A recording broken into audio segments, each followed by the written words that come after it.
Okay, so the first thing I want to show you guys is how this song started. So this song actually started as a really, really quick guitar thing that I recorded, and it's really, really bad and embarrassing. I think this is it right here. I literally just sat down and hit record and played the guitar. And this is what it was. Let me make sure nothing else is playing here. Okay.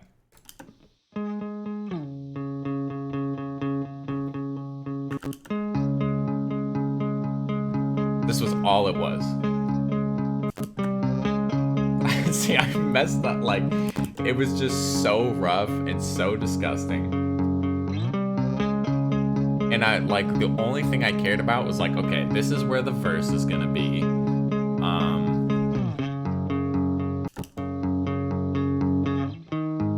then this is, like, the build.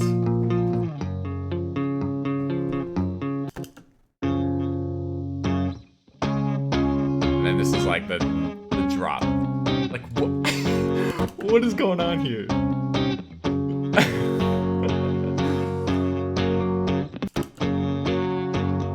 Was this the lead part?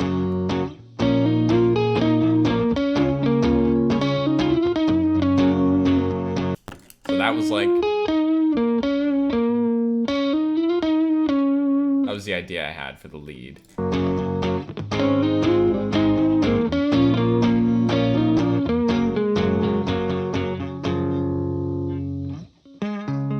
Back to the verse. So yeah, it was just super quick, one take, and I was like structuring it out in my head, and then I used this to structure out the rest of the song. And also, if it's okay with you guys, I'm gonna work with just the instrumental, and I'm not gonna play the vocals. I could add vocals in later, but for now, as like I'm sort of going over the production stuff, I'm gonna leave vocals out. I feel like that makes sense. Yeah, okay, so let's turn off that group. Let me go here.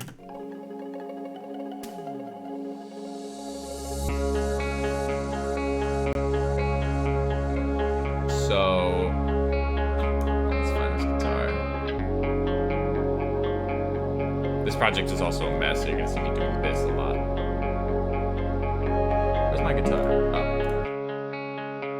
So this was the actual guitar that I ended up using, sort of like nailed down the pattern. And also one thing that's really important to making sections sound bigger is double tracking. So here, we just have a single take guitar, but then when it goes into the build, I double track it.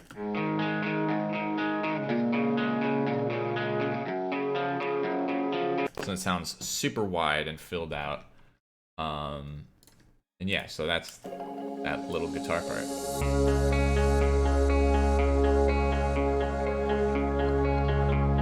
And then so Chris, sent over a lot of cool stuff. He sent over this little, I don't even really know what it is. It's like a harp type thing. Added these cool little flourishes. Added a piano, beautiful piano.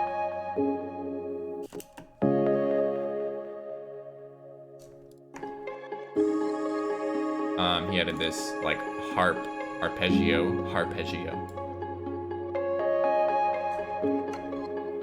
So he had a lot of cool stuff that really helped flesh out this intro part. And yeah, the intro is really, really basic. We got this mellotron, which is one of my favorite instruments. It just sounds so like old school. Doing some minor voice changes. Got a bass to fill out the low end. And what did I throw into this granulator? So a granulator is essentially just a Max for Live granular synthesis plugin. So I was playing this little sample right here. I can move this around and use different parts of the waveform. But I really like the texture of having that first little plucky part. Boom. And that's pretty much the whole intro right there.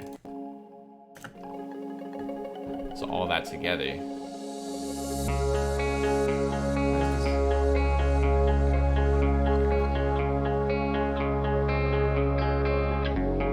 The note changes and the mellotron, I feel like, really add a lot to the intro. It's like right here.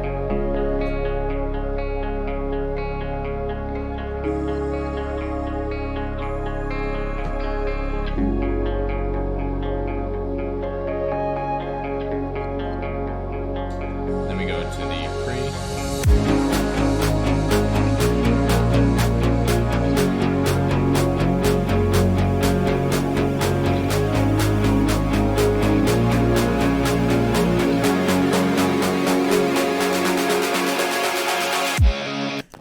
Okay, so a lot of stuff gets introduced here. Let's just go from, oh, Zion. Zion, am I pronouncing that correctly? Thank you so much for subscribing. Appreciate that. Yeah, so a lot of stuff gets introduced here. We have this clap, which is ultra, super, super basic. It's just a 808 clap with a little bit of EQ and reverb. Pretty basic stuff here. And then we continue down. So this is where some more of the some more of the guitar starts being introduced.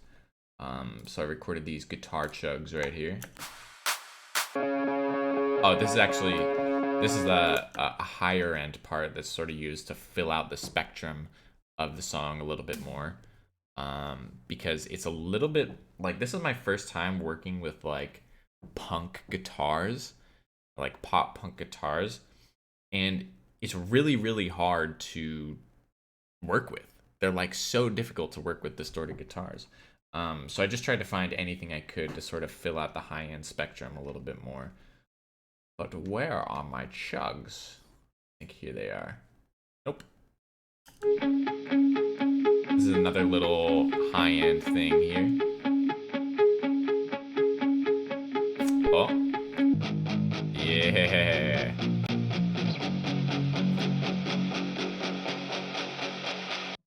So I believe I'm just doing a little bit of automation on either the reverb or the EQ, or possibly both. But yeah, again, just double tracking to sort of get that wide feeling. So if we layer all the guitars together, sounds like this.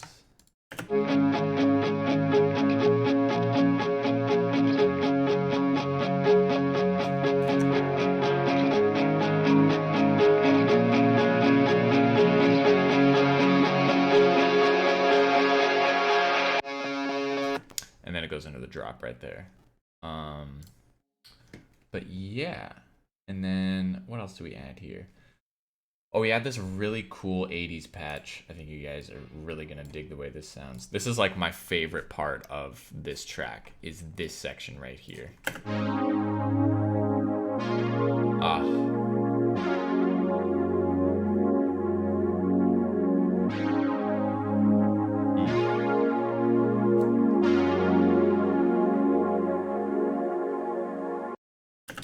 Yeah, so we have this Prophet right here, which is part of the Arturia, what is it? What's the, Analog Lab is what it's called. It's part of that whole bundle. So I was just doing some like patch digging and found that one. I was like, oh my goodness, that is perfect. And then just layered the chord voicing with the Mellotron. So we have this patch and this patch. Do I have... Oh yeah, so this has another thing from Arturia on it. Running all of that through a cassette for that true analog vibe. Well, I gotta catch up on chat a little bit. Thank God you're finally live again. How did you process the break guitar? Are you talking about the guitars that are happening here?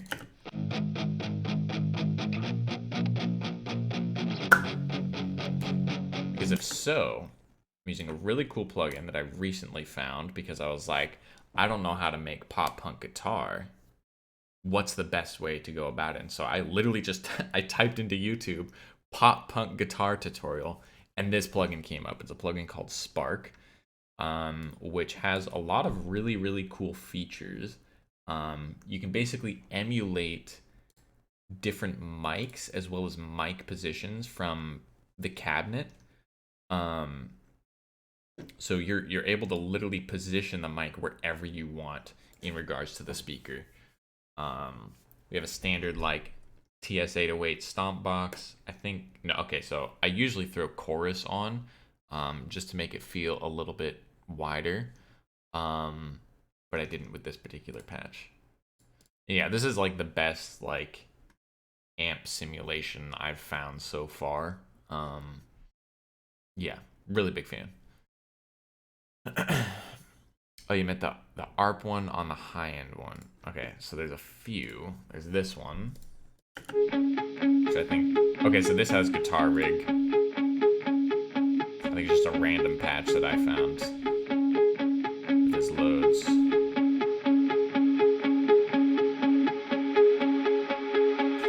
Yeah, what patch was this?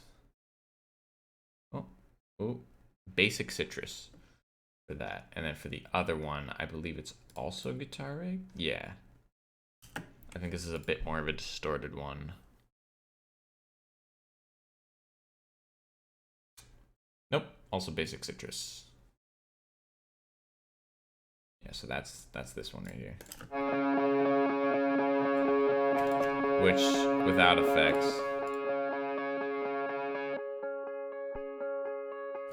sounds pretty basic.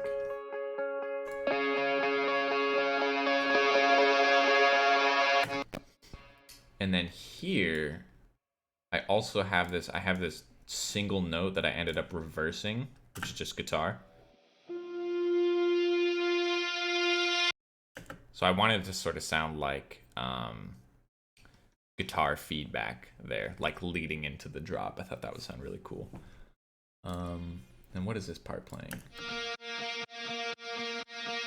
Okay, so this is like, I'm adding like a harmony on top of the guitars, again, to sort of flesh it out a little bit more. Yeah, okay, so I processed the main drop guitars really, really weird. Actually, before I go over that, let's finish going over the stuff that I brought in for the build. Do you always double track? Wherever I can. I think there's parts that don't really call for it. Like the intro guitar. Where's it at? Yeah, so right here. No double tracking. It's the very start of the song. You're just introducing some new stuff. But then when everything starts coming in and the tension starts building, that's where I want to start building energy. And a really good way to do that, again, is double tracking. I think that's one thing that if like both like guitars and vocals as well, that's what separates like a sort of amateur sounding recording from a more professional sounding recording. You could use a really terrible mic and double track or quad track vocals, and it'll sound a lot higher quality just off of that.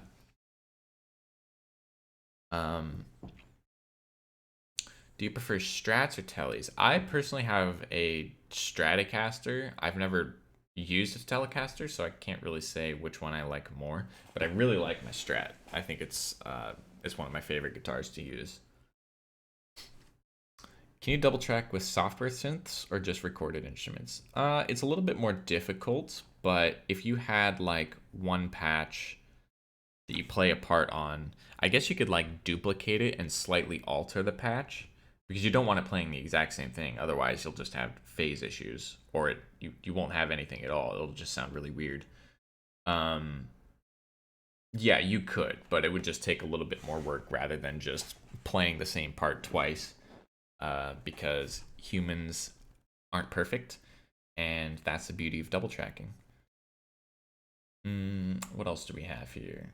Okay, so we have this pad that is used in, honestly, I've used it in like 99% of Midnight Kid songs. It's this, I took a Celestia, or I think I'm pronouncing that correctly.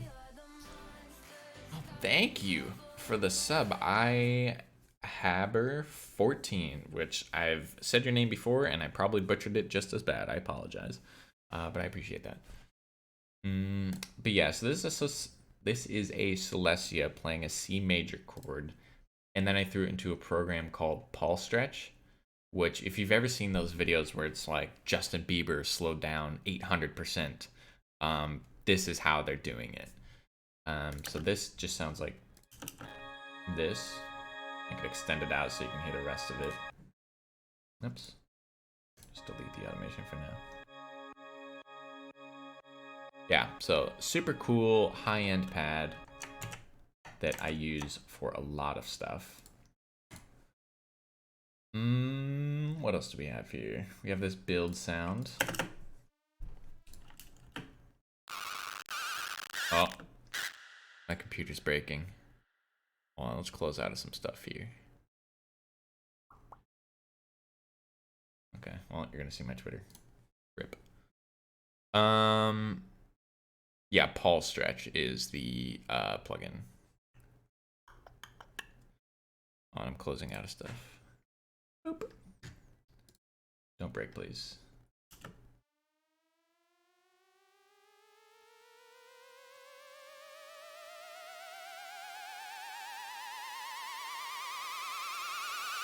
Nice.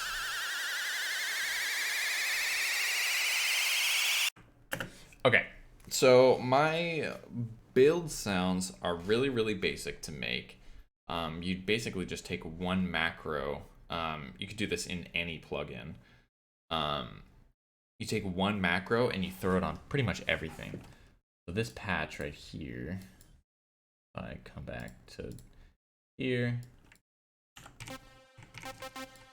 Yeah, so I can literally just go.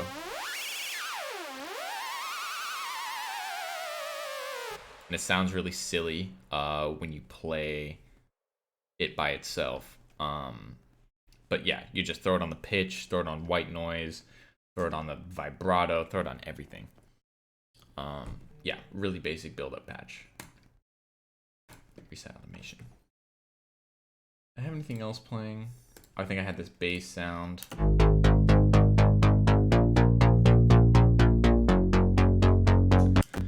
Super basic Poly 6 patch. Honestly, nothing special. You could probably make that in virtually any synth. But I think Devo was my plugin of choice. I have a percussion loop down here for some reason. Again, super basic, taking out some low end. I pretty much take out low end in any track that doesn't need it. This did need a little bit of low end, so I didn't cut as much, but still took out some of the super, super low end stuff. But yeah, that's basically it. I guess we can ignore this. This is dry vocals. But yeah, so let's play that all together. Okay, well, I froze the project after doing that. Kind of a stupid question, but how do you get vocalists to reply? Any tips? It's a shot in the dark every single time. Anytime I want to work with someone, I follow them, DM them on everything. And then if that doesn't work, I just ask my manager, like, hey, could you reach out to their management and see if we can get something going? Yeah, very difficult, but I think eventually you land on some good stuff. Yeah, that's literally what happened with Chris from the True Blue. Is I was just like, I'm gonna follow them on everything I possibly can, and if that doesn't work, I have Dave reach out, and then he reached out, we got his number. I started talking to him, and then the rest is history. Yeah. But anyways, yeah, so let's take a listen to this all together.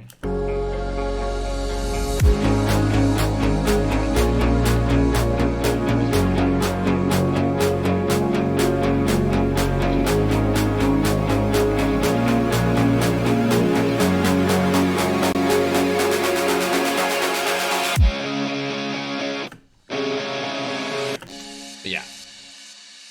So yeah, that's everything layered together for the builds. Not really much going on percussion or drum wise, so we haven't really gotten into that yet.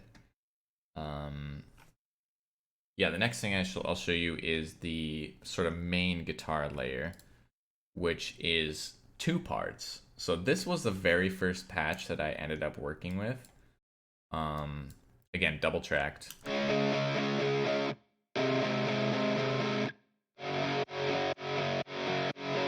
Pretty basic, a little bit of distortion.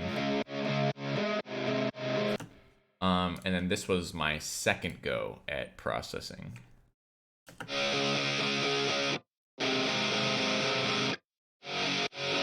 So a lot hotter distortion-wise.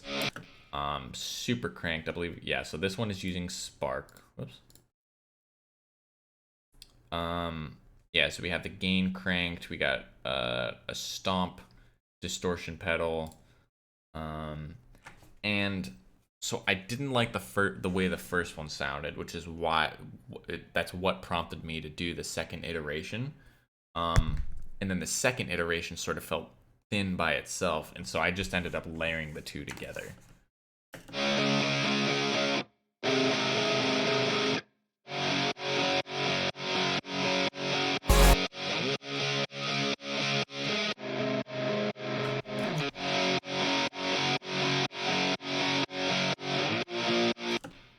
And then again, I have this sort of high pitch layer, which layered in.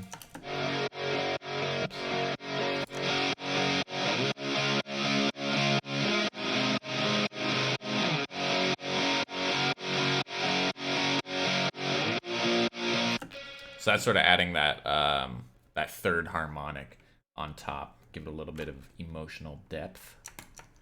Have the high pitched layer that we were talking about earlier to sort of fill out the higher end of the spectrum for the guitars.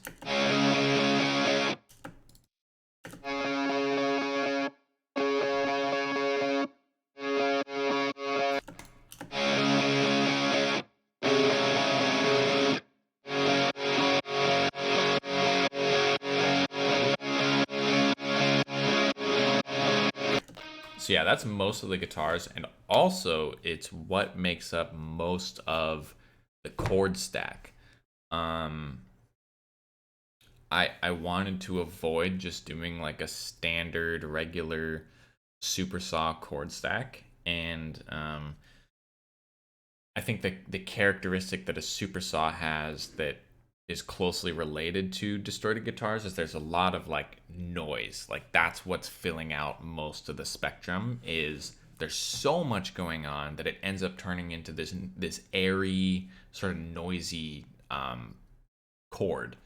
And so I was like, okay, well, I think if I did a distorted guitar layer instead of a super saw layer, I can get the thickness that I'm looking for in a chord stack with a little bit of a different body, as opposed to just a standard regular chord stack. And so that's exactly what I did here.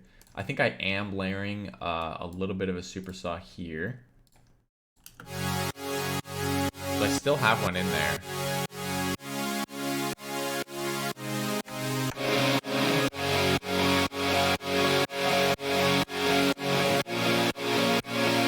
But I think the guitar is what's taking over most of the shaping of the chord stack. Chord stack is nothing to write home about, pretty basic. We have a ton of detuned saws playing 1 octave, semi spread out. And then I have another layer with an octave, even more spread out, even more detuned, a little bit quieter. That's pretty much the basis of like my super saws anytime I make one. PK is back with pizza. Yeah, please bring some over. That'd be great. I just ate, but still.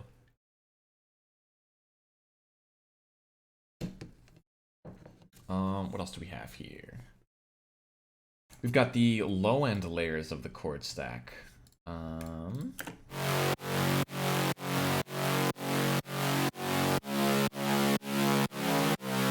Okay. So yeah, this is like sort of the low mid area. As you can see, I'm taking out quite a bit of low end. We got this distorted white noise saw. Mono as can be. Got another sort of aggressive saw layer, just heavily EQ'd. That is honestly the most disgusting EQ I've ever seen.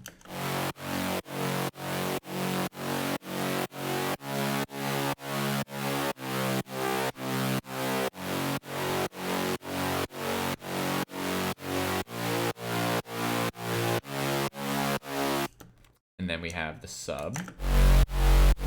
Oh yeah.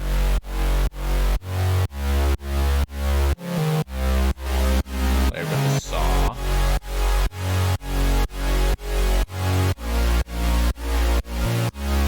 Guitar.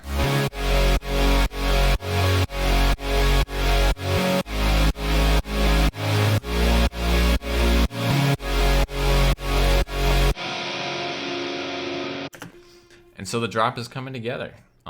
It's really, really coming together. How do you make ambiences? I try to make them myself or find them, but they always come out like dual tonal and don't really fit with the key.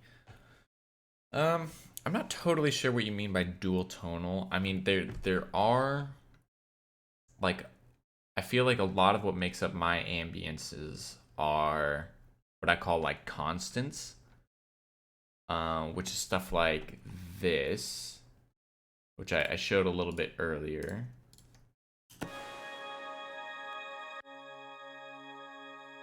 But like, so this is pitched to be the root of the key that I'm in, which, take a look. I gotta see what key I'm in.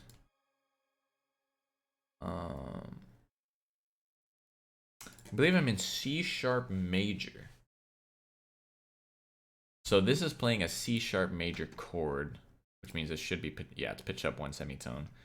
And this will fit over pretty much anything. It's just like sort of a high end, like there's no direction in particular that it's pulling you in. So I could play any chord within this key and this will fit over that really, really well.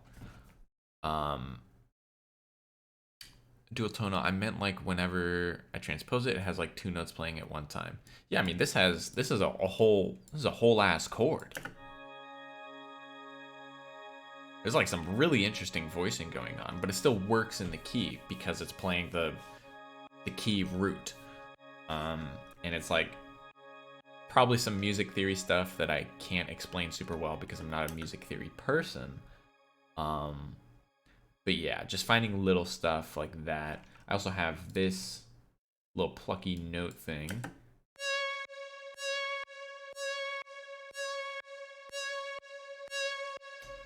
I also have this ARP. Ooh, some mega swag ARPs. What do we got on this? All right, let's take off all of these effects. Let's dive in here.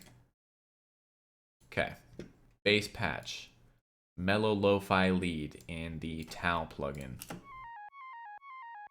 Sounds really, really basic. So yeah, we throw on some decapitator for a little bit of distortion. A lot of distortion, actually. Oh, my nose itches. We throw on the subtle stereo auto pan preset in Ableton to sort of have it move around a little bit, make it a little bit more alive. You can sort of hear it going from side to side very slightly. Throw on some reverb, a lot of reverb. RC20 to muddy it up a little bit. EQ at the low end. Beautiful. And then we just have a really cool constant layer that's something that the listener isn't necessarily paying attention to, but it adds so much. It, like, without it, the drop would feel a lot emptier. With, like, if you took all of this stuff out, the drop wouldn't feel as alive, even if the listener doesn't know that it's there. And I honestly think that that's one of the most important parts of making music, is adding all this stuff that people aren't necessarily paying attention to, but without it, it feels really empty. So all of that together with the drums as well sounds like this. Wait. Uh-oh. I deleted automation and then forgot to... Okay, whatever. That's fine.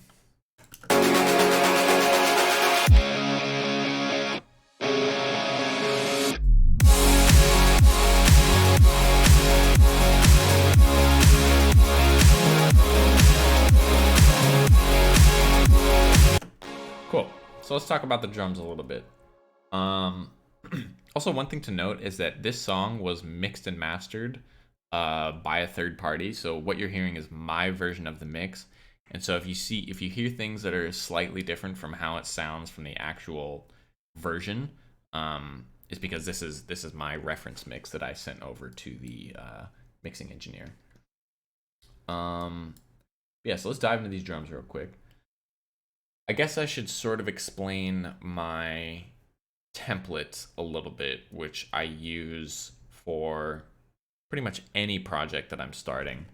And really all it is just a sidechain template. So I've got the sidechain compressor here. I've got my sample that's... Uh-oh. Okay, good. Jesus. I've got my sidechain sample that's triggering the compressor. So I just put that anywhere I have a drum hit or anywhere that I want compression. And then I have all this stuff, which is pretty unnecessary, but it's ultimately for organization purposes. So I can go in here, solo the basses, and just get the basses, or just the chords, all the atmospheric stuff. Yeah, so it's just, it makes it a lot easier for whenever I have to export like bulk stems, like if I want to have remixes and stuff, I can just export all of this, and it's a lot easier than going in and exporting every channel individually. Will the VOD be saved? It will, but it will be subscribers only for this particular stream, just because I'm going over a brand new original song.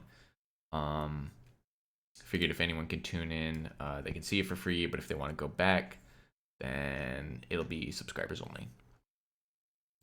Let me see that atmosphere. What's up, Peter? How's it going? Hope you're doing well. But yeah, let's go over these drums a little bit. So kick, no one steal my kick. This is my favorite kick ever. I probably use this. No, I didn't use this in Find a Way, but I use this in like 99% of Midnight Kid stuff. Whoa. A little bit heavy on the distortion, but we got a drum bus sort of beefing it up. Got a low end bump sort of giving it some boominess. We got cutting out at 245 to get rid of some boxiness. And then cutting up here just because I don't like the way those frequencies sound in this kick. If we take off all this, pretty basic.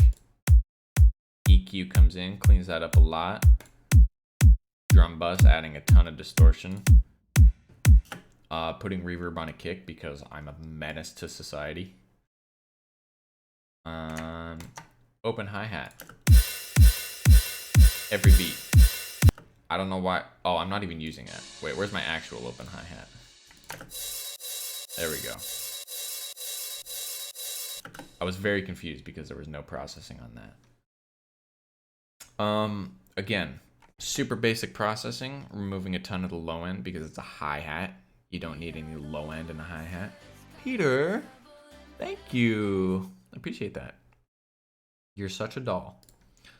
Yeah, so cutting out all the low end from a hi-hat because it's a hi-hat. You don't need any low end in a hi-hat.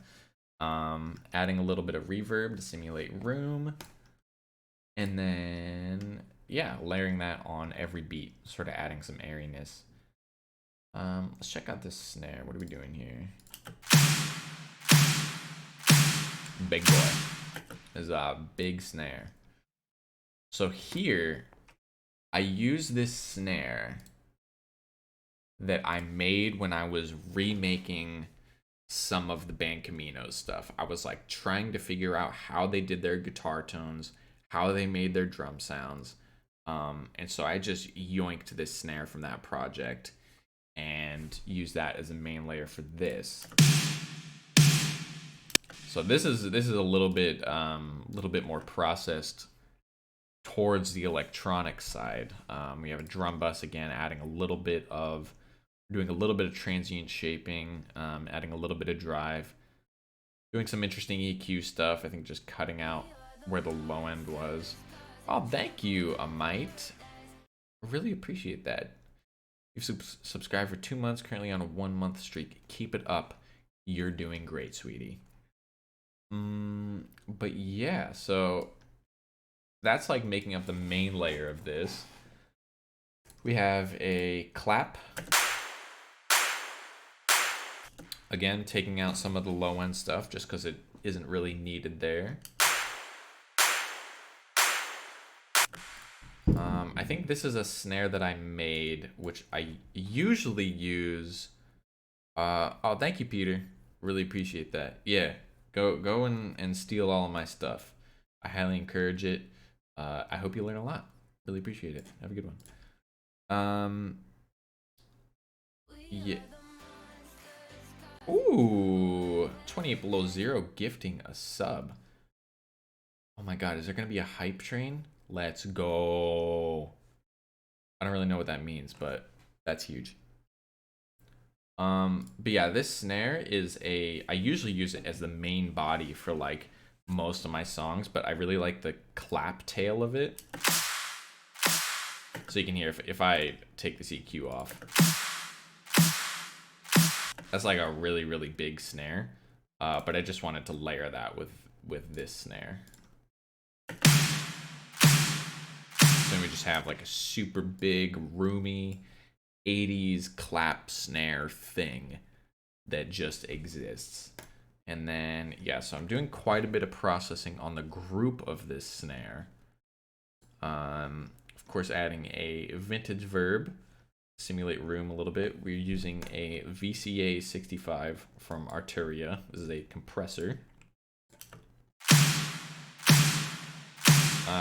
Kind of just compressing the main body part and then leaving the tail sort of untouched there. It sort of opens back up when the tail comes in.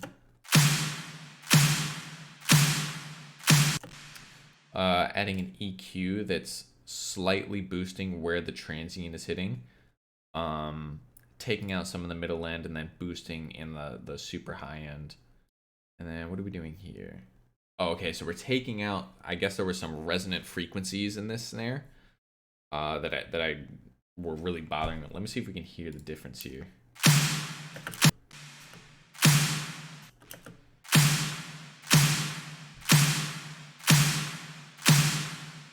Yeah, so there was some ringing going on that I wasn't a big fan of, so we took that out with a little bit of dynamic EQing.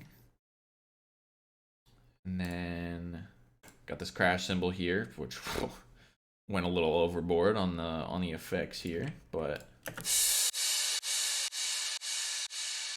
yeah, so this is like really, really, really compressed, and that's why we still have this audio tail right here. Taking out all of the low end because it's a crash cymbal. It's a high end element. Doesn't really need any low end in there. We got a ping pong delay. So it's gonna ring out and go side to side like that. A lot of reverb. It's almost 50% here with a 5-second decay time. And then a compressor that's absolutely slammed. And that's what's keeping that sort of tail end alive for the duration of the drop. And then another EQ just to sort of make sure that we're not leaving any low-end artifacts out there. What else? We got a classic downlifter here. Little zappy boy. Just a preset, nothing crazy there. We got some hi-hats here, some hi-hat loops that I layered and panned side to side. So we got this one, just playing some 8th notes. And then we got the one on the right playing 16th notes. Playing a pretty cool groove. And then all of that is going into a reverb and EQ. If I play all the drums together, it should sound like this.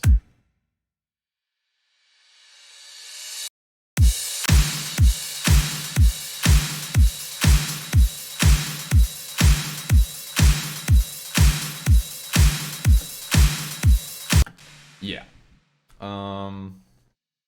Yeah, so I mean that's pretty much everything that makes up the drop there. I think I had one more, and another patch here. This is an Ableton patch, which some of you might recognize from those were the days I reused this, because again, it's like it's one of those constants that sort of you can throw it in anything, and as long as it's in the right key, like you can put any chord over it and it'll sound really good. You almost don't notice it, and it just sort of fills out the spectrum that much more. But yeah, so all together, sounds like this.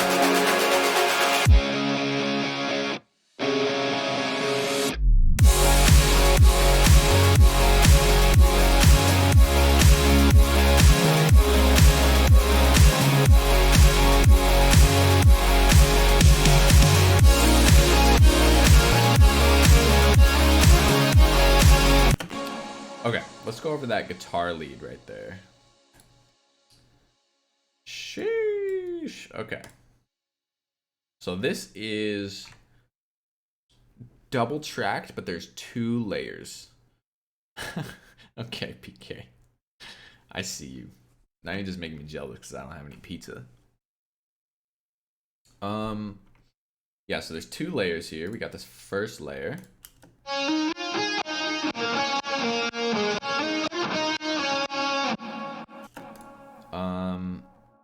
Which is playing the lead an octave down. Or wait, is that the octave up one? No, that's the octave up one. Okay, so if we go in and we take off all the effects. Bam, bam, bam.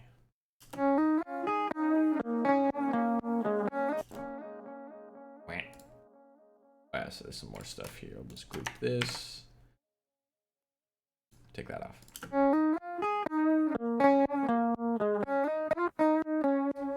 So you hear some clicking, but that's because I'm side chaining it. That's why it's ducking down like that. Yeah, pretty basic recording. Oh, peace out, Maribel. Yeah, have a good one. I hope you enjoyed the stream. Yeah, pretty basic recording. Throw on guitar rig, which is doing most of the heavy lifting. Put it on both.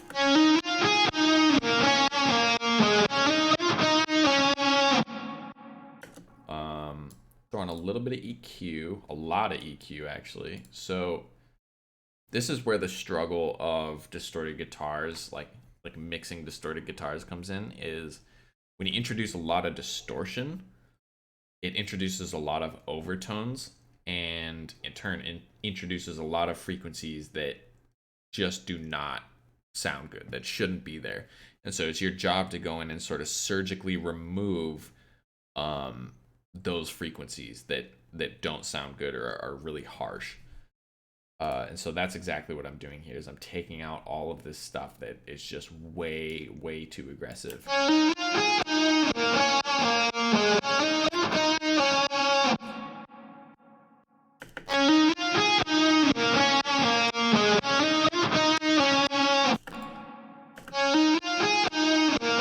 Yeah, so you can can hear that it's a lot more tame and easy to listen to when I have these notches in there. But it's really, honestly, I'm still not super good at that, like finding those frequencies and making sure that those are tame enough, and sort of making sure that the overall sound is like clean enough. It's really, really difficult to do. Shuey with me. Appreciate the follow. How do you get guitar rig to sound so wide? Whenever I throw my guitar in there, it's like crushed to mono.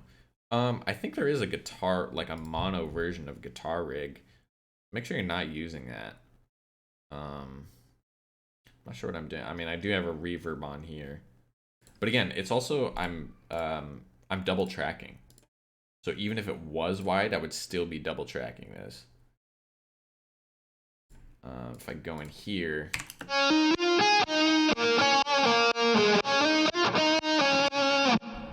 I mean, it's still pretty wide, but like, yeah, double tracking is like really, really important. Again, like I mentioned before, like that's sort of what separates amateur sounding recordings from professional sounding recordings.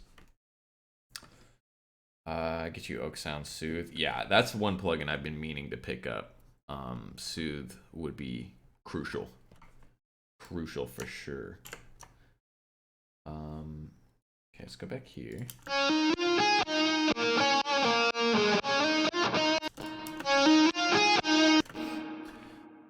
How do you know what elements to make more stereo and more mono? Well, this element I think was really important to make it sound as big as possible because it's a lead sound.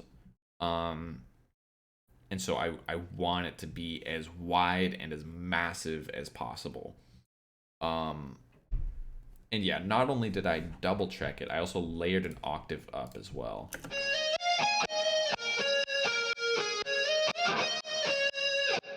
So I literally went in and I played the same lead an octave up. And yeah, when you double track, you record it twice, and then you pan each take left to right. And because of the fact that you're never gonna play it perfectly the same, like you can never play the part the same way twice.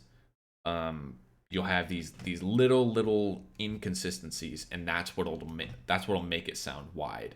Like if you had the same sound and it was played the exact same way, like robotically perfect, then it wouldn't become wide at all because there's no difference in the takes. It's a difference in the takes. That's what's making it wide.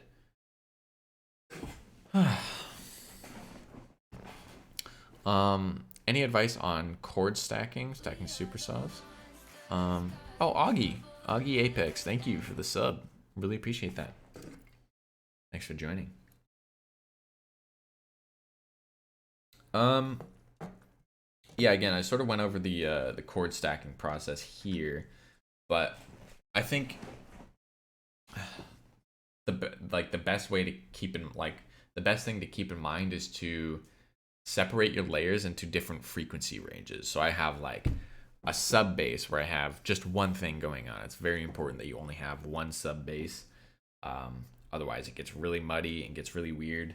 Then you can have a few low mid basses that are like a little bit grittier. And then the middle to high end, the rest of it is filled out with a super saw. So you have like, maybe you have one super saw that's playing an octave down, and then another one that's playing an octave up. And that's what you're using to fill out the rest of the range. But you basically just want to cover the whole range of audio, of frequencies, like when you're making a chord stack like that. But yeah. So I think these guitars were processed pretty much the same way. I think the higher octave one has a chorus on it, which without it sounds a little bit basic. Throw it on. Beautiful. And then so those two together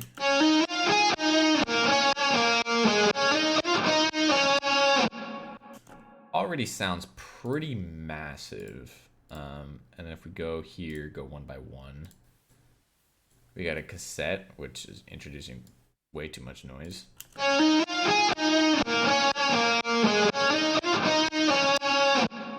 Honestly, not doing much.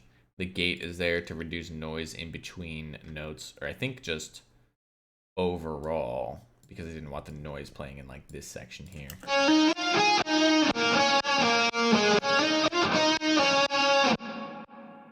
We got a compressor. Delay.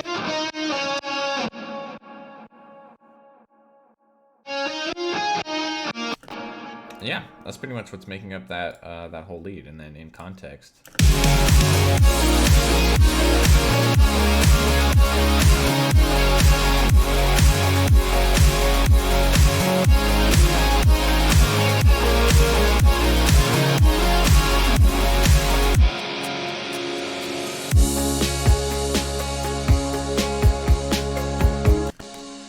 okay, so these drums here were actually sent over by Chris. He, I think I didn't have anything for the second half. I think when I sent the demo to him, it was just like basic stuff. I think I had like a hi-hat in there or something like that. And so he put together these drums here.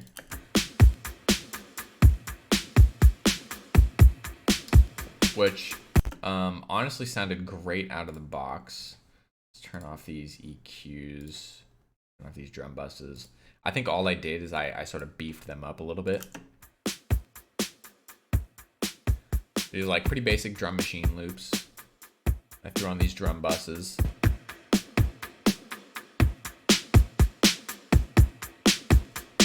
Threw on an OTT. Tons of boominess here. I think I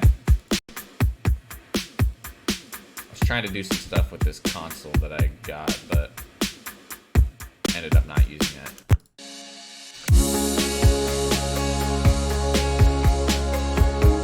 And then I did some different phrasing stuff. I think I switched up the kick a little bit throughout this just to sort of make it flow a little bit better.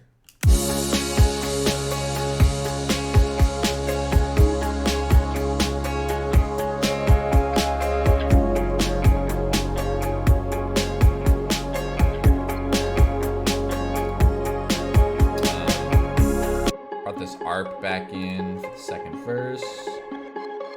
One of my favorite parts of this actually is this bell pad, which again was brought over by Chris. He did all this stuff that's in like audio here.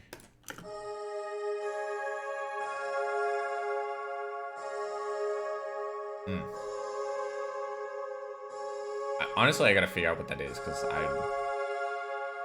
love the way that sounds.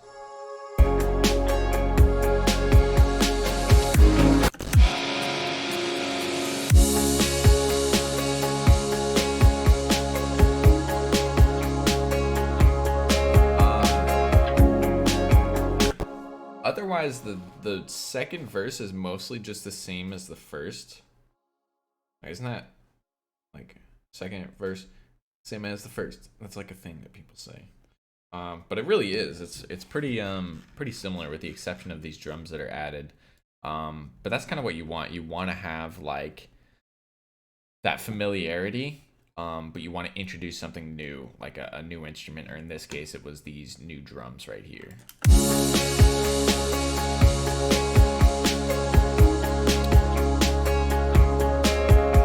Throw on the vocal here so you see some context here.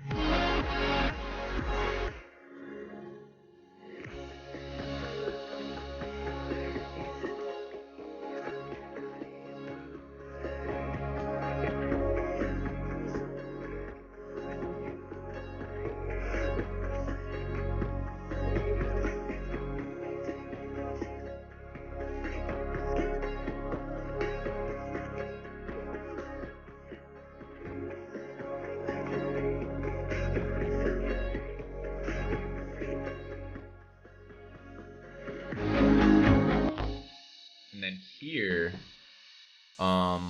Chris also brought in some really cool like cinematic drums.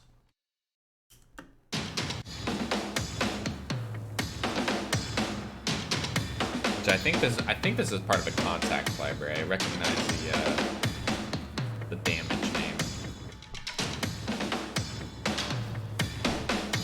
But yeah, pretty cool stuff, and that's layered with obviously like the where is it? The audio chugs here, which like make for this really cool.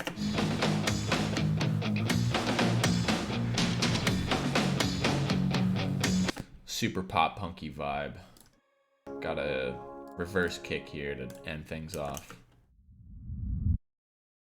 Beautiful. Oh wow. Nekio or Nekio and Cabe, what's going on? Welcome. Let's see, we're still in a huge into the producing part of Midnight Kid songs as well. Yeah, I would bounce ideas off of him quite a bit. He had a lot to say in like what we did. How long did this take you to finish? How long did it take you to finish the track? I started this in January. Finished it in like February. Mixed it in March. Released it in April. Pretty quick turnaround compared to what it how it normally goes. Like I said, there's some stuff that I want to eventually release that has been in production for a lot longer than that. It's just we never find like the right place or the right time to release it, and so whenever we do, you'll be hearing it. Is there anything you guys want to see explained more or explained again that you didn't catch? But I mean, that's pretty much the bulk of this. How many layers do we have? 115 big ones. Okay, so the vocal mixing, there's two things. One, the vocal mixing is in a separate project. The second thing, the reason the vocals sound so good is because the mixing engineer. My mixing engineer saved my mixing because I am actually awful at mixing vocals, and I don't want you guys to hear my version because it's not as good as the original, as the final product. So I have like the vocal here.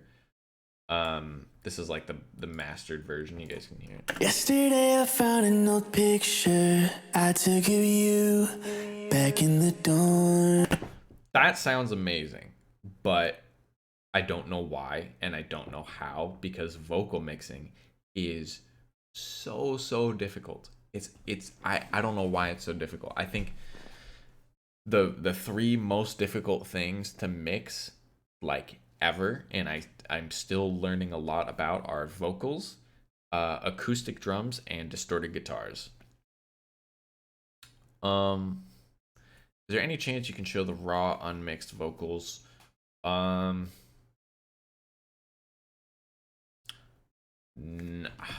I just deleted them out of this project. I can show you a little bit. Possibly. Let me see here.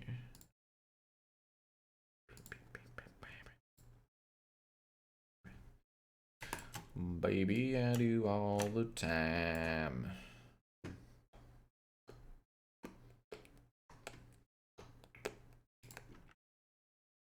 Sorry, I'm just didn't want to leak anything. I don't know how loud this is gonna be. I don't know how scary this is gonna be. Yesterday I found an old picture I took of you back in the dorms. Tell me, do you ever think about forever? Baby, I do all the time. Yeah, that's pretty much what it sounds like. They sounded really good right off the bat, but like getting them to a release ready point is very difficult.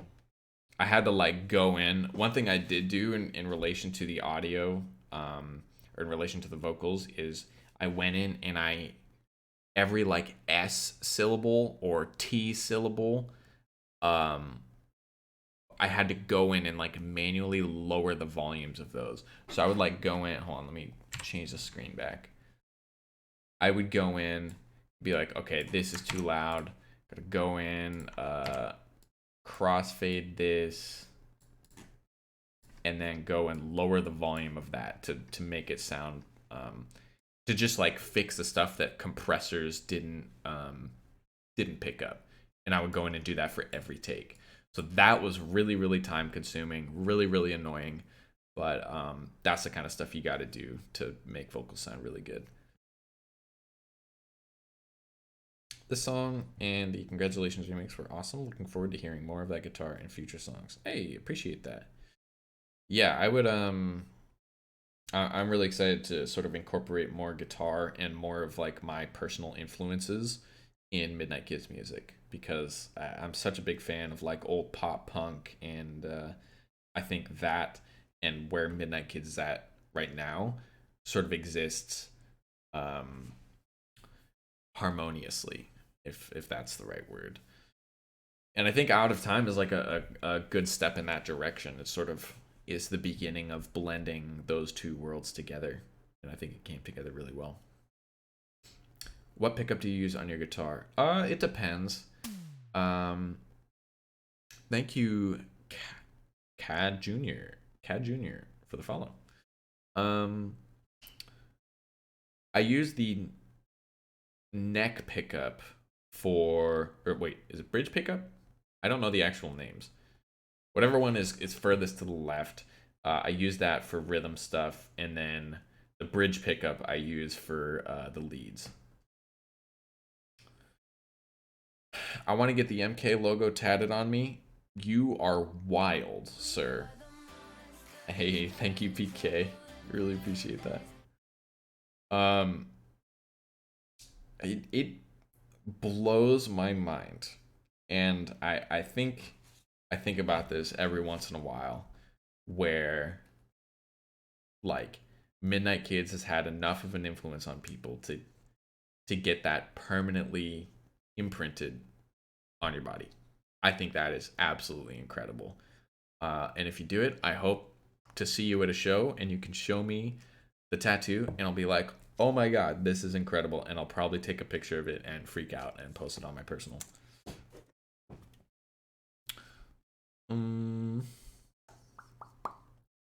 But yeah, that's basically it. I asked this before, but was there anything you guys wanted to see a little bit more of?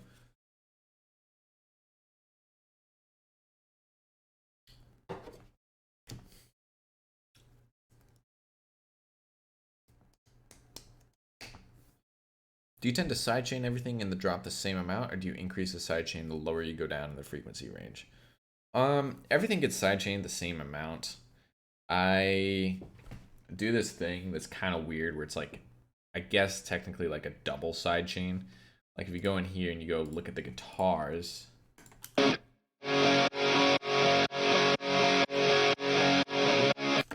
I have an LFO tool here that's doing this sort of quarter note pulsing. But that's also being sidechained here. If I take this off,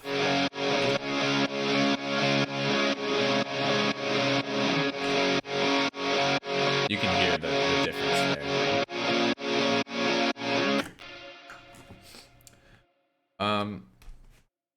If you don't mind, what are some tips you have for minimizing white noise from recording guitar? I have no idea, because I have this problem too, and it's something that I only recently noticed. I think it might be my my audio interface, but yeah, I don't know. Like the white noise makes stuff so difficult to process. And so if anyone here has tips on minimizing white noise in recording guitar, then feel free to post, because it gets really difficult. You show what kind of processing you use on the master, you guys are going to be disgusted. This should be flipped. I don't know why that's there.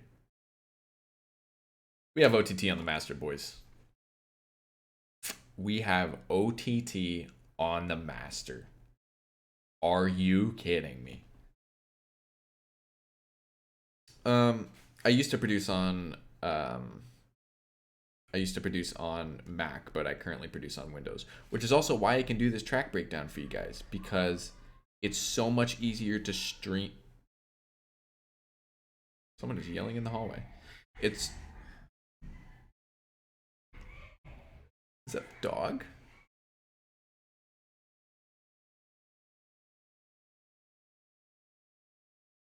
I don't know what's going on. It's like a little kid or something. What was I saying? I legitimately lost my train of thought. Oh, it's so much easier to stream audio on Windows than it is on Mac, and plus, this computer is a little bit more powerful. I built it recently, and so from here on out, I think I'll be able to do track breakdowns for you guys, which is cool.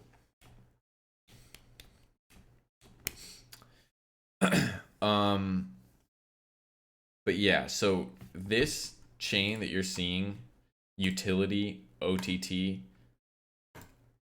Pro MB, and then either Pro L2 or Invisible Limiter, that's what makes up masters for every single remix. Every single remix, like the Justice remix, Sweet Disposition remix, Say My Name, the Arizona remix. What other remixes have we done? If you think of them, this chain is on it. Yeah. So it looks weird, but it sounds good. People are like, oh my god, your master is so sick. Like, dog, I have OTT on the master. Sue me. Have you ever figured out how to get rid of sidechain clicks? Nope. I hate it.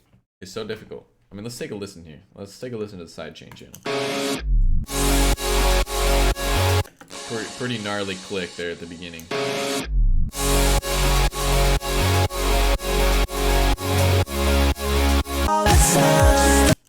Oh goodness. Okay, let's get this out of here.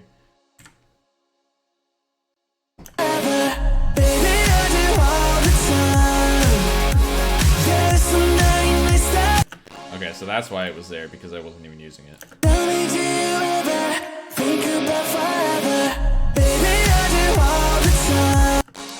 Okay, someone wanted to see the comparison of the guitars to the chord stack. So if we take the guitars, I'm just gonna play, well, I'll play this and the harmonic layer.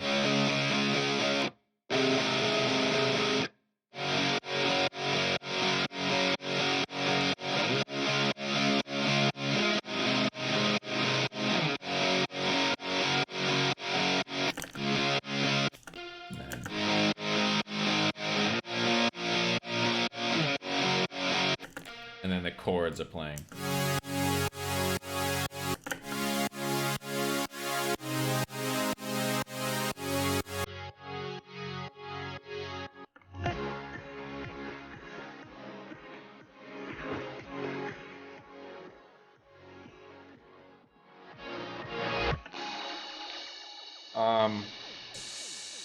So yeah, the guitars are just pretty much power chords, and then that's why I layered the third harmonic on top there.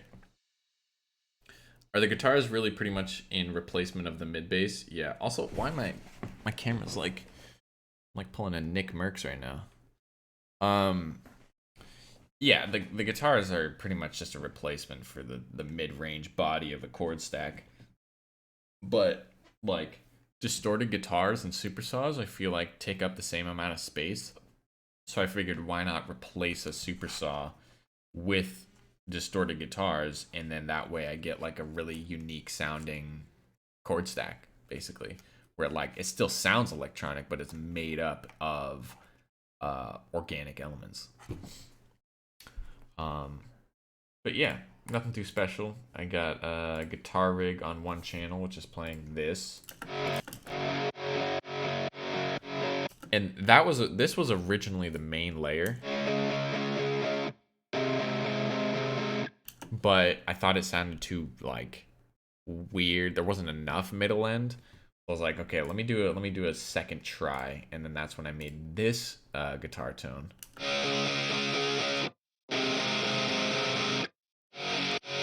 which is obviously quite a bit more aggressive. And then I was like, okay, this by itself doesn't really sound too good. So then I just combined the two.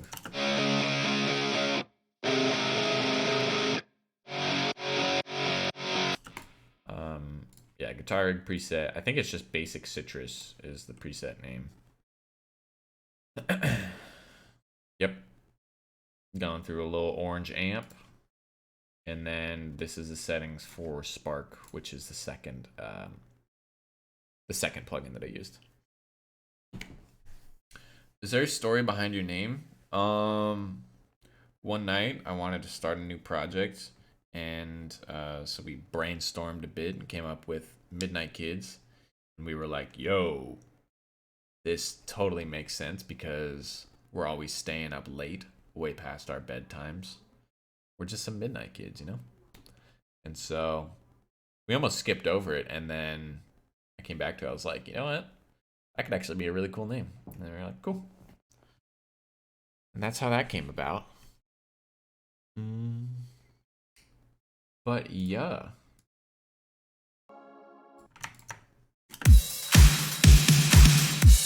So that's just the main snare doing its own thing there.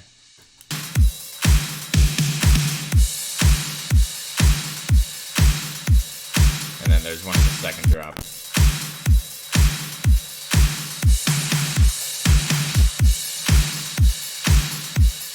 Want to show the kick? Fine. Whoa.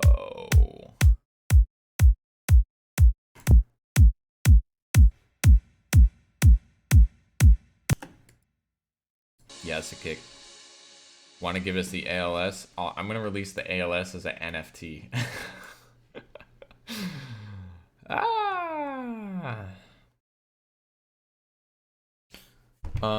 Ever consider producing other tracks? I remember seeing Dylan on the credits for an audience track on audience song recently.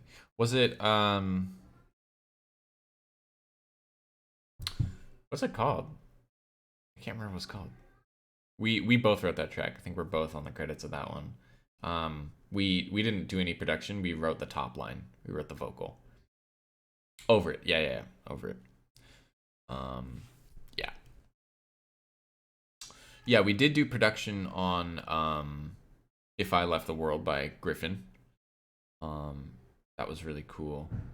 Other than that, I haven't really done anything else. I would love to, though. Can you solo the low end of your chord stack? Yeah, we could take a look here.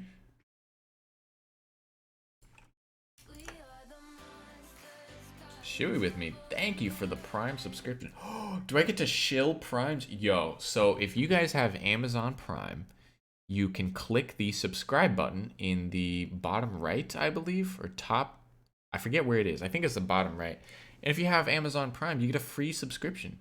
So you can click that and subscribe for free. It doesn't cost you any money. It is free 99. Yeah. Can I have your guitar? If you pay me $30 and give me the project file for all your past releases, I'll take it. I mean, you drive a hard bargain for sure, but I don't know. I don't think I'll take anything less than 34. Or no, I'm paying you.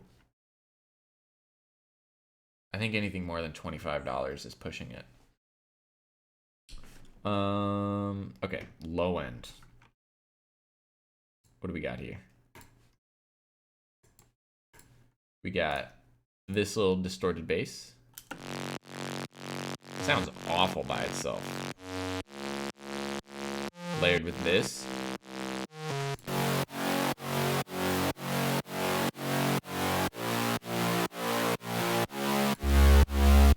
So these two layers have a lot of low end taken out. This EQ is honestly embarrassing. That's so crazy. And then the sub. Pretty basic. We got some harmonics here. Oh, we don't have any harmonics.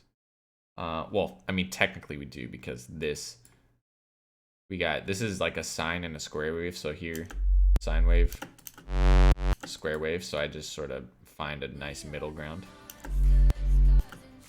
Lasker. 2313, thank you for the Prime subscription. Appreciate that. Yeah, so I'm adding harmonics here, have an LFO tool on top, and then I'm taking out some of the higher harmonics because I thought it was too overpowered. Harmonics too OP. Yeah, that's pretty much it for the low end part of the chord stack.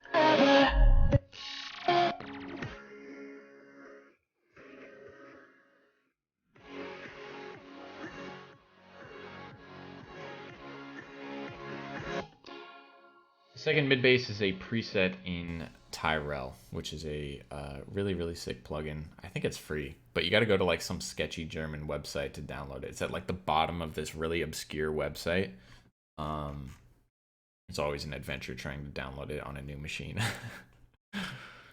Whoa, I'm having crazy deja vu right now. This is crazy. What's up, Tier Fox? How's it going?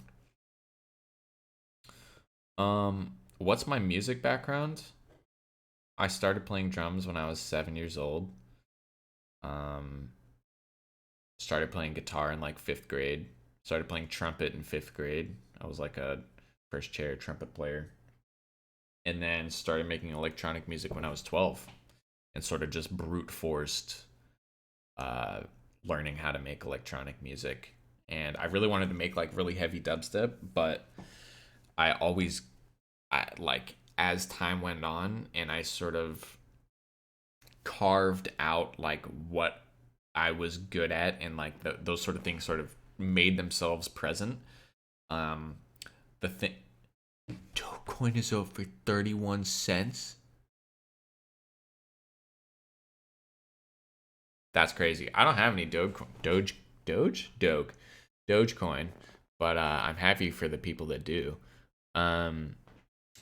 Yeah, as I sort of carved out like what I was good at, it became apparent that I was good at melodies, and so that's what I focused on, and became less focused on like sound design. Yeah.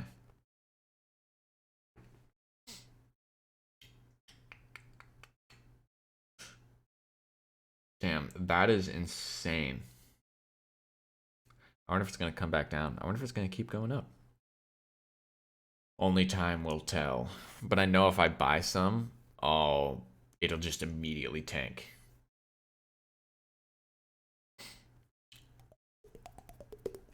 How did you teach yourself how to play guitar? I don't know. I honestly feel like I'm still really bad at playing guitar. And so I depend a lot on studio production to make guitar sound good. Although I would love to play guitar. Like, I would love to stand on stage and play this live.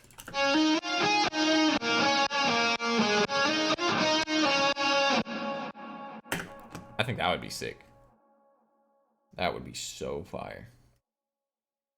Wait, so if you had $1,000 worth of Dogecoin at 2 cents and it went to 4 cents, would that mean that you now have $2,000? Am I mathing correctly? Because if so, if you bought at 2 cents, no matter how much you bought, and you sell at 32 cents, that'd be nuts.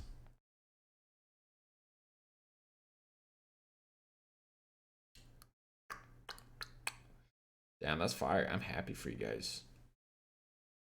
That means you're buying a flight to Life is Beautiful, right? You're gonna see me in Vegas with that Dogecoin money.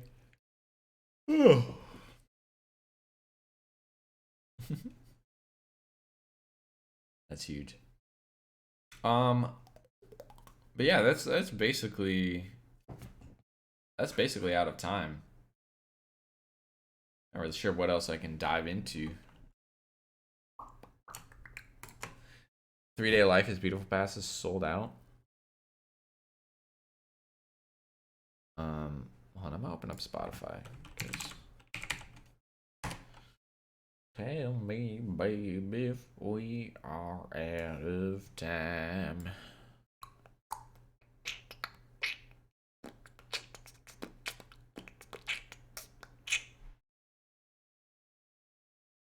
Let's see here.